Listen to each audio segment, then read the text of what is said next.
चिमणे, अगं ए चिमणे. काय रे चिमण्या? हा बघ आणलाय मोत्याचा दाणा. बघू बघू बघू. आहा, छान आहे बाई, पण ठेवायचा कुठे? ठेवायचा कुठे?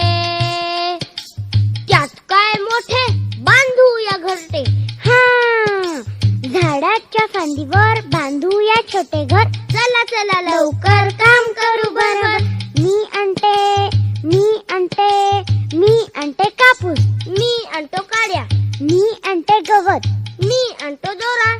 आतमध्ये छानदार कापूस मऊ. कडेने गवत पसरून देऊ. गवताच्या कडेनं काड्या ठेवू. सगळीकडून दोऱ्या